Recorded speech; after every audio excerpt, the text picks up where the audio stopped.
ನಮಸ್ಕಾರ ವೀಕ್ಷಕರೇ. ನಮಸ್ಕಾರ ವೀಕ್ಷಕರಿಗೆ. ಸರ್, ಈಗ ನೀವು ಈ ಆತ್ಮಗಳನ್ನ ಸಾಕಷ್ಟು ನಿಮ್ಮ ವಿಚಾರಗಳು ಸಂಶೋಧನೆಗಳೈತೆ, ಕೇಸ್ಗಳು ಅಟೆಂಡ್ ಮಾಡಿದ್ದೀರಾ, ಅನುಭವ ಚೆನ್ನಾಗೈತೆ. ತುಂಬ ಏಜ್ ಆಗಿರೋರನ್ನು ಅಟೆಂಡ್ ಮಾಡಿದ್ದೀರಾ, ಮಿಡ್ಲಲ್ಲಿರೋರನ್ನ ಅಟೆಂಡ್ ಮಾಡಿದ್ದೀರಾ. ಅವರಲ್ಲಿ ಯಾವುದೋ ಒಂದು ಆ ಕ್ಷಣಗಳಲ್ಲಿ ಎಲ್ಲೋ ಹೆಚ್ಚು ಕಮ್ಮಿ ಆಗಿ ಆತ್ಮ ಅವ್ರ ಮೈಯಲ್ಲಿ ಸೇರಿ ಅವ್ರಿಗೆ ಎಫೆಕ್ಟ್ ಆಗಿರೋವುಗಳನ್ನ ರಿಮೂವ್ ಮಾಡಿದ್ಮೇಲೆ ಅವ್ರು ಚೆನ್ನಾಗಿರೋವುಗಳನ್ನ ನಮ್ಮ ಮುಂದೆ ಎಷ್ಟೋ ಮಾತಾಡಿದ್ದೀರಾ. ಅಂದರೆ ಮಾತಾಡೋಕ್ಕೆ ಬರುತ್ತೆ, ಅವ್ರೇನೋ ನಮ್ಗೆ ಇಂಥದ್ದು ಆಗ್ತಾ ಇದೆ ಅಂತ ಹೇಳ್ತಾರೆ. ಏಜ್ ಆಗಿರೋರಿಗೆ ಒಂದು ಮಿಡ್ಲಲ್ಲಿ ನಮಗೆ ಒಂದು ಮಾತಾಡೋಕ್ಕೆ ಭಾಷೆ ಬರ್ತದಲ್ಲ, ಮಾತಾಡೋಕ್ಕೆ ಅವ್ರು ಹೇಳ್ಕೊತಾರೆ, ಹಿಂಗೆ ಆಗ್ತಾಯಿದೆ ಹಂಗೆ ಆಗ್ತಾಯಿದೆ. ಅದನ್ನು ನೋಡಿ ನೀವು ಅದಕ್ಕೆ ಏನೋ ಒಂದು ಮಾಡ್ತೀರ. ಮಕ್ಕಳು, ಸಣ್ಣ ಮಕ್ಕಳು ಮಾತಾಡೋಕ್ಕೆ ಬರಲ್ಲ. ಅವು ಒಂದೊಂದು ಸರಿ ಕಿರ್ಚಾಡ್ತವೆ, ಚಂಡಿ ಇಡ್ತವೆ, ಏನೋ ಒಂದೊಂದು ತೊಂದರೆಗಳಿಗೆ ಏನೋ ದೃಷ್ಟಿ ತೆಗಿತಾರೆ, ಏನೋ ಒಂದು ಮಾಡ್ತಾರೆ. ಕೆಲವರು ಏನೇ ಮಾಡಿದ್ರು ಎಫೆಕ್ಟ್ಗಳೇನೋ ನಮ್ಮ ಮಕ್ಕಳಿಗೆ ಆಗಿದ್ದರೆ ಅವು ಬಾಯಿ ಬಿಟ್ಟು ಹೇಳೋಕ್ಕೆ ಅವ್ರಿಗೆ ಗೊತ್ತಾಗಲ್ಲ, ಏನಾಗೈತೆ ಗೊತ್ತಾಗಲ್ಲ. ಈ ಆತ್ಮಗಳೇನಾದರೂ ಮಕ್ಕಳ ಮೇಲೆ ಎಫೆಕ್ಟ್ ಮಾಡಿ ಅವುಗಳದ್ದು ಕೇಸುಗಳು ನಿಮ್ಮ ಗಮನಕ್ಕೆ ಯಾವನ ಬಂದಿದ್ದಾವ? ಮಕ್ಕಳಿಗೂ ಆತ್ಮಗಳು ಏನಾದರೂ ತೊಂದರೆಗಳು ಕೊಡ್ತಾವ? ಈ ಅನುಭವ ಏನಾನ ಇದೆಯಾ ಸರ್? ಸರ್, ನಾನು ದೊಡ್ಡವರಿಂದ ಹಿಡಿದು ಚಿಕ್ಕವ್ರಿಗೂ ಭಾಳಷ್ಟು ಕೇಸ್ಗಳನ್ನ ನೋಡ್ಬಿಟ್ಟಿದ್ದೀನಿ. ವಯಸ್ಸಾದವರು, ಮಿಡ್ಲ್ ಕ್ಲಾಸ್ನವರು, ಚಿಕ್ಕ ಮಗು, 4 ವರ್ಷದ ಹೆಣ್ಮಗು ಬೇರೆ ಕೋಮಾ ಸ್ಟೇಜ್ಗೆ ಹೋಗಿದ್ದು. ಹೀಗೆ ರೀಸೆಂಟಾಗಿ ಒಂದು ಲಾಸ್ಟ್ ಎಪಿಸೋಡ್ಗಳು ತೋರಿಸಿದ್ದೀವಿ, ಮಾಡಿದ್ದಾರೆ. ಆದರೆ ವಿಚಿತ್ರವಾದಂಥ ಒಂದು ಕೇಸ್ನ ಬಾದಾಮಿ ಕಡೆದೊಂದು ಅಟೆಂಡ್ ಮಾಡಿದ್ದೀನಿ. ಬಾದಾಮಿ ಏರಿದು. ಆದರೆ ಎಜುಕೇಟೆಡು. ಅವರ ತಂದೆ ಬಂದು ಒಂದು ಬ್ಯಾಂಕಲ್ಲಿ ಮ್ಯಾನೇಜರು, ಆ ಮಗು ತಂದೆ. ಚಿಕ್ಕ ವಯಸ್ಸೇ ಅವ್ರಿಗೂ. ಇವ್ರಿಗೇನಾಯಿತು, ಹೆಚ್ಚು ಕಮ್ಮಿ ಸುಮಾರು 1.5-2 ತಿಂಗಳಲ್ಲಿ ಆ ಒಂದು ಮಗುಗೆ 1.5 ವರ್ಷದ ಮಗು, 2 ವರ್ಷದ ಮಗು ಇರ್ಬೋದು, ಅದು 1.5 ವರ್ಷ ಅಷ್ಟೇ ಇರ್ಬೋದು. ಸರ್, ಹಳ ಸ್ಟಾರ್ಟ್ ಮಾಡಿದ್ರೆ ಏನು ಮಾಡಿದ್ರು ನಿಲ್ಲಿಸಲ್ಲ ಸರ್. ಮಗು ಒಂದು 2 ನಿಮಿಷ ಹತ್ಬಿಟ್ರೆ ಅದು ಕೊಟ್ಟು ಇದು ಕೊಟ್ಟು ಸಮಾಧಾನ ಮಾಡಿಬಿಡ್ತೀವಿ. ಹೊಟ್ಟೆಗೇನೋ ಕೊಟ್ಟರೆ ಸರ್, ಇಡೀ ರಾತ್ರಿ 11 ಗಂಟೆ ಸ್ಟಾರ್ಟ್, ಬೆಳಗಿನ ಜಾವ 4 ಗಂಟೆ ಅಂತ ಅಳುತ್ತಾನೇ ಇರ್ತದೆ.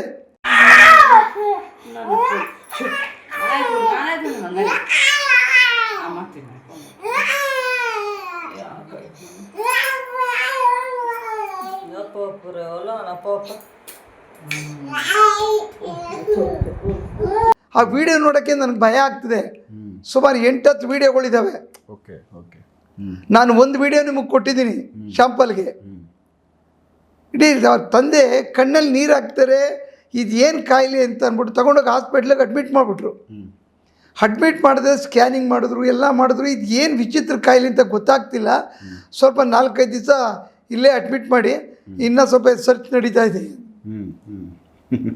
ಅಳೋದನ್ನ ಸರ್ಚಿಂಗು ಇನ್ನೂ ಗೊತ್ತಾಗಿಲ್ಲ, ಅವ್ರಿಗೆ ಗೊತ್ತಾಗಿಲ್ಲ. ಸ್ಕ್ಯಾನಿಂಗ್ ಮಾಡಿದ್ದಾರೆ, ಎಲ್ಲ ಮಾಡಿದ್ದಾರೆ. ಅಳ್ತಾ ಇದೆ. ಕೊನೆಗೆ ಇದು ಎಲ್ಲ ಕಡೆನೂ ಅವರು ಏನೇನೋ ಮಾಡಿದ್ದಾರೆ, ಪೂಜೆ ಗೀಜೆ, ಅದೇನೋ ಬಾಲಗ್ರಹ, ಏನೋ ಮಕ್ಳಿಗೆ, ಸಣ್ಣ ಮಕ್ಳಿಗಾಗಿದೆ ಅಂತ ತಲೆದಿನ ಕೆಳಗಡೆ ಏನೋ ತಾಯ್ತ ಬರ್ದಿಕ್ಕೋದು ಏನೋ ಮಾಡಿದಾರೆಲ್ಲ. ಅಲ್ಲೂ ಆಗಲಿಲ್ಲ. ಹಾಸ್ಪಿಟ್ಲಲ್ಲಿ ತೋರಿಸಿದ್ರೆ ಅಲ್ಲೂ ಆಗಲಿಲ್ಲ. ಕೊನೆಗೆ ನೋಡೋಣ ಅಂತ ಬಿಟ್ಟು ಇವ್ರು ಏನು ಮಾಡಿದ್ರು, ನನ್ನ ವೀಡಿಯೋಗಳನ್ನ ನೋಡಿದ್ದಾರೆ, ಭಾಳ ದಿವಸದಿಂದ ನೋಡಿದ್ದಾರೆ.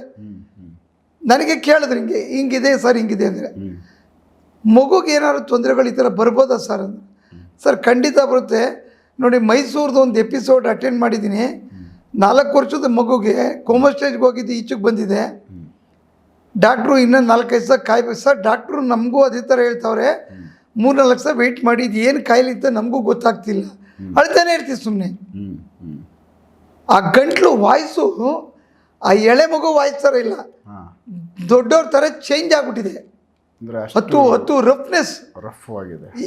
ಈಗ ನಾನೇ 10 ಜನ ಕ್ಯಾಂಡಿಡೇಟ್ ಫೋನ್ ಮಾಡಿದ್ರೆ ಸ್ವಿಚ್ ಆಫ್ ಮಾಡೋಣ ಅಷ್ಟೊಳಗಡೆ ಇನ್ನೊಂದು ಹಿಂದೆನೇ ಇರ್ತದೆ, ಮಿಸ್ ಕಾಲ್ ಹಿಂದೆನೇ ಇರ್ತದೆ. ನಾನು ಮಾಡ್ತಾನೆ ಇರ್ತೀನಿ, ನನಗೆ ತಲೆಯೆಲ್ಲ ಗಿರ್ರ್ ಅಂತ ಇರ್ತದೆ, ದಿಮ್ ಅಂತ ಇರ್ತದೆ, ಸ್ವಿಚ್ ಆಫ್ ಮಾಡಿಬಿಡ್ತೀನಿ. ಅಂದರೆ ಎಳೆ ಮಗುಗೆ ಏನಾಗ್ಬೋದು, ಗಂಟ್ಲು ಹೋಗಿರುತ್ತೆ. ಕೊನೆಗೆ ಆಯಿತು ಸರ್, ನಾನು ಕೇಸ್ ತಗೋತೀನಿ ಅಂತ ಇವ್ರಿಗೆ ಕೇಸ್ ತಗೊಂಡೆ. ಆ ಮಗುಗೂ ಒಂದು 50 ವರ್ಷದ 60 ವರ್ಷದ ವ್ಯಕ್ತಿ ಬಾಡಿ ಒಳಗಡೆ ಸಿಕ್ಕದ. ಸಣ್ಣ ಮಗುಗೂ ಆತ್ಮ ಸಿಕ್ತ. ತೆಗೆದೆ. ಅದು ತೆಗೆದ್ಮೇಲೆ ತೆಗೆದಿದ್ದೀನಿ. ಇವತ್ತು ಸ್ವಲ್ಪ ಕಮ್ಮಿ ಆಗ್ಬೋದು ನೋಡಿ ಅಂದೆ. ಸರ್, ಬೆಳಗ್ಗೆ 10 ಗಂಟೆಯಿಂದ ನೀವು ಫೋನ್ ಮಾಡಿ, ಫೋನ್ ಇಕ್ಕಿದ ಮೇಲೆ 12 ಗಂಟೆ ಮೇಲೆ ಸ್ಟಾಪ್ ಆಯಿತು. 4 ಗಂಟೆ ತನಕ ಎಲ್ಲ ತೀರ್ಗಿ ರಾತ್ರಿ 8 ಗಂಟೆಗೆ ಸ್ಟಾರ್ಟ್ ಮಾಡಿದ್ರು. ತಿರ್ಗಿ ಏನಪ್ಪ ಇದೆ ಅಂತ ಹುಡುಗಿ, ಇನ್ನೇನು ಸಿಗ್ತಾ ಇಲ್ಲ. ಬಾಡಿ ಕ್ಲೀನ್ ಮಾಡಿದೆ, ಮೈಂಡೆಲ್ಲ ವಾಶ್ ಮಾಡಿದೆ, ನೀಟ್ ಮಾಡಿದೆ, ಎಲ್ಲ ಮಾಡಿದೆ. ಮಾರನೇ ದಿವಸ ಆಯಿತು ಸರ್, ತಿರ್ಗಾ ಸ್ಟಾರ್ಟ್ ಮಾಡಿಬಿಟ್ಟೆ ಸರ್. ಓಕೆ. ಮಾರನೇ ದಿವಸ ತಿರ್ಗಾ ಅಳ್ತಾನೆ, ತಿರ್ಗಾ ವಿಡಿಯೋ ಕಳಿಸಿದ್ರು.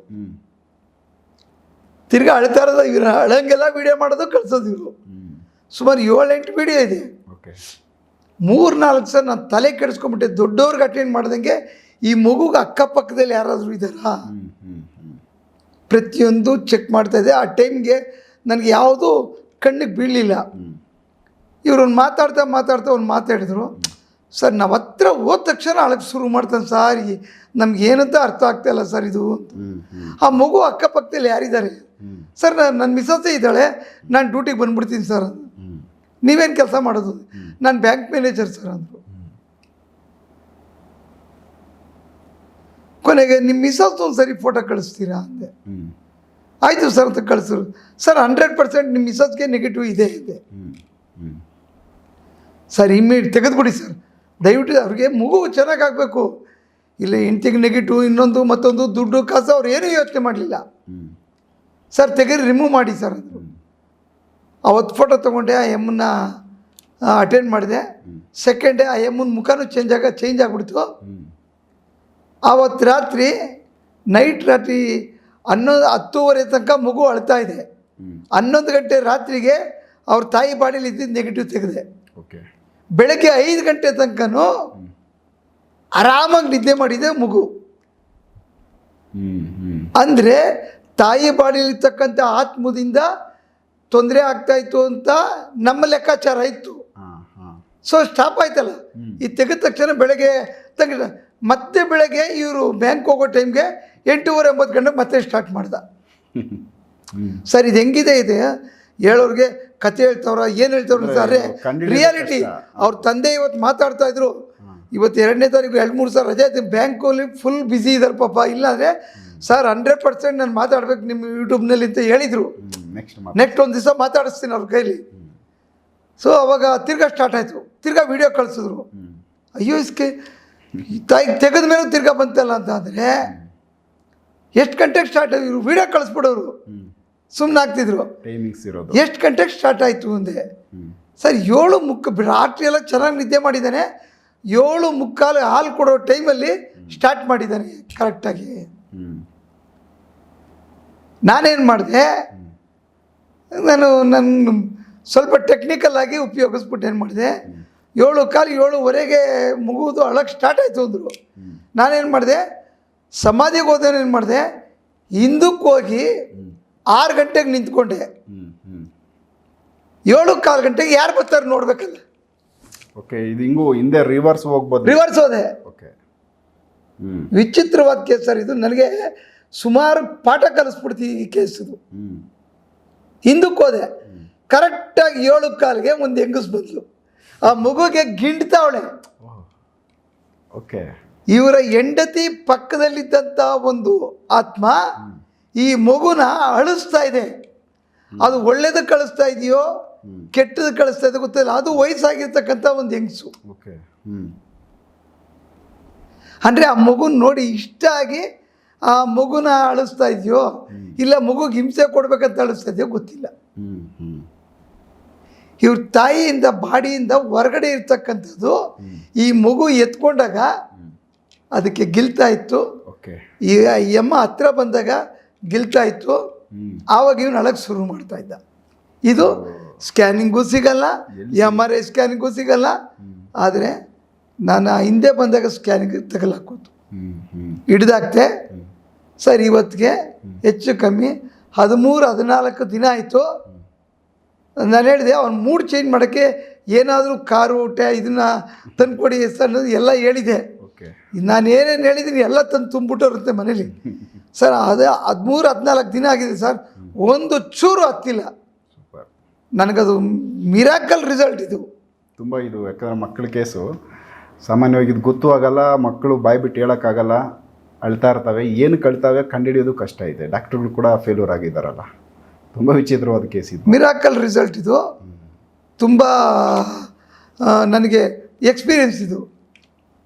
ಸೊ ಇದೊಂದು ಅಂದರೆ ಮಕ್ಕಳಿಗೆ ಯಾವುದಾದ್ರೂ ಹಿಂಗೆ ಈ ಥರ ಒಂದು ಆಸ್ಪತ್ರೆಗಳಿಗೆ ಎಲ್ಲೂ ಸರಿ ಆಗದೆ, ಇಲ್ಲಾಂದರೆ ಮನೆಯಲ್ಲಿ ಏನೇ ಕೊಟ್ಟರು ಅದು ಸಮಾಧಾನ ಆಗದೆ ಕಿರ್ಚಾಟ ಚಂಡಿ ಹಿಡಿದಾಗ ಇಂಥ ಒಂದು ಎಫೆಕ್ಟ್ ಅಲ್ಲಿ ಇರ್ತವೆ ಅನ್ನೋದನ್ನ ನಾವು ಅನ್ಕೋಬೋದು ಮತ್ತೆ. ಹೌದು, ಇದು ಅನುಭವ ನೋಡಿ. ಆಮೇಲೆ ಅವ್ರ ತಂದೆ ಹೇಳಿದ್ರು, ಒಂದೇ ಮಾತು ಹೇಳಿದ್ರು, ಸರ್ ಇದು ಯಾವನ ಕೈಲೂ ಕಂಡುಹಿಡಿಯೋಕ್ಕಾಗಲ್ಲ ಸರ್, ಯಾವ ಡಾಕ್ಟ್ರು ಯಾವ ಸ್ಕ್ಯಾನಿಂಗ್ ಯಾವನ ಕೈಲೂ ಕಂಡುಹಿಡಿಯೋಕ್ಕಾಗಲ್ಲ.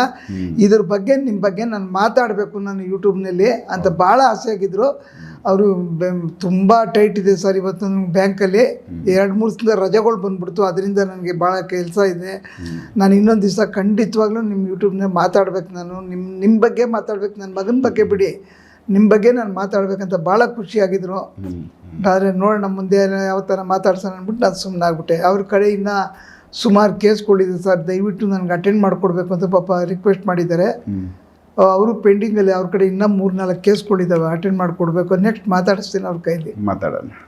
ಸೊ ವೀಕ್ಷಕರೇ, ಅದೊಂದು ಯಾಕಂದರೆ ಮಕ್ಳಿಗೆ ಸಂಬಂಧಪಟ್ಟಂತೆ ಸಾಮಾನ್ಯವಾಗಿ ಇದು ನಮಗೆ ಗಮನದಲ್ಲಿ ಇರೋದಿಲ್ಲ. ಯಾಕಂದರೆ ನಮ್ಮ ಮನುಷ್ಯ ಮಾತಾಡೋಕ್ಕೆ ಬಂದರೆ ತಾನೇ ಏನಾದರೂ ಒಂದು ಮಾತಾಡಿ ಮಕ್ಳಿಗೆ ಏನೋ ಆಗ್ತಾ ಇದೆ ಅಂತ ಹೇಳಿದ್ರೆ ನಮ್ಗೆ ಅರ್ಥ ಆಗುತ್ತೆ. ಬಟ್ ಮಕ್ಕಳದು ಭಾಷೆ ಇಲ್ಲದೆ ಇದ್ದಾಗ ಅವು ಏನಕ್ಕೋ ಒಂದು ರೀತಿ ಅವು ತೊಂದರೆ ಅನುಭವಿಸ್ತಾ ಇರ್ತವೆ. ಈಗ ಭಗವಾನ್ ಸರ್ ಹೇಳಿದ್ರು, ಯಾವುದೋ ಒಂದು ಆತ್ಮ ಅಲ್ಲೋಗಿ ಗಿಲ್ತಾ ಇತ್ತು, ತೊಂದರೆ ಕೊಡ್ತಾ ಇತ್ತು ಅನ್ನೋದು ಕಾಣಿಸ್ತದೆ. ಅವ್ರಿಗೆ ಅದು ಸ್ಕ್ಯಾನಿಂಗಲ್ಲಿ ಪತ್ತೆ ಮಾಡಿ ಅದನ್ನು ತೆಗೆದ್ಮೇಲೆ ಕ್ಲಿಯರ್ ಆಯಿತು, ಅಂದರೆ ಅವ್ರ ಮಗು ಇವಾಗ ಸಮಾಧಾನವಾಗಿತ್ತು. ಈ ವಿಚಾರಗಳನ್ನ ನಾವು ಸಾಮಾನ್ಯವಾಗಿ ಹಿಂಗೆ ಹೇಳೋಕೆ ಹೋದರೆ ನಮ್ಮ ಕಣ್ಣಿಗೆ ಯಾಕಂದರೆ ಯಾವ ಕಾಣಲ್ಲ. ಇದ್ರ ಬಗ್ಗೆ ನಂಬಿಕೆ ಇರೋರಿಗೆ ಅಷ್ಟೇ ನಂಬಿಕೆ ಹುಟ್ಟುತ್ತೆ. ಆ ಒಂದು ತೊಂದರೆಯಿಂದ ಆಚೆಗೆ ಬಂತಲ್ಲ, ಅಷ್ಟೇ ನಮಗೆ ಬೇಕಾಗಿರೋದು. ರಿಸಲ್ಟ್ ಸಿಕ್ಕೈತೆ, ಮಗು ಅಳ್ತಾ ಇದ್ದಿದ್ದು ಮಗು ಈಗ ಸಮಾಧಾನವಾಗೈತೆ, ಮೇಯ್ನ್ ಅಷ್ಟೇ ಬೇಕಾಗಿದ್ದು. ಅದು ಹೆಂಗಾಯಿತು ಅನ್ನೋದು ಬೇಡ ನಮಗೆ ರಿಸಲ್ಟ್ ಸಿಕ್ಕೈತೆ. ಹೆಂಗಾಯಿತು, ಯಾವ ಥರ ಆಯಿತು ಅನ್ನೋದಕ್ಕಿಂತ ಹೆಚ್ಚಾಗಿ ಅದು ಆತ್ಮ ಅಲ್ವಾ ಇನ್ನೊಂದು ಕಾಯಿಲೆನ ಪ್ರಶ್ನೆ ಬೇರೆ. ಬಟ್ ಅವ್ರು ನನ್ನ ಹತ್ರ ಬಂದರು, ನನಗೆ ಮನಸ್ಸು ಸಮಾಧಾನ ತೃಪ್ತಿ ಆಗೋ ಥರ ಅವ್ರಿಗೆ ರಿಸಲ್ಟ್ ಕೊಟ್ಟಿದ್ದೀನಿ, ಅದು ನನಗೆ ಭಾಗ್ಯ ಅಷ್ಟೇ. ಹೌದು, ಇದು ಸಕ್ಸಸ್ ಸ್ಟೋರಿಗಳು. ನೆಕ್ಸ್ಟ್ ಇನ್ನು ಬೇರೆ ವಿಚಾರಗಳನ್ನ ಭಗವಾನ್ ಸರ್ ಜೊತೆ ಮಾತಾಡ್ತಾ ಹೋಗ್ತೀನಿ, ಎಪಿಸೋಡ್ ನೋಡ್ತಾ ಹೋಗಿ. ನಮಸ್ಕಾರ.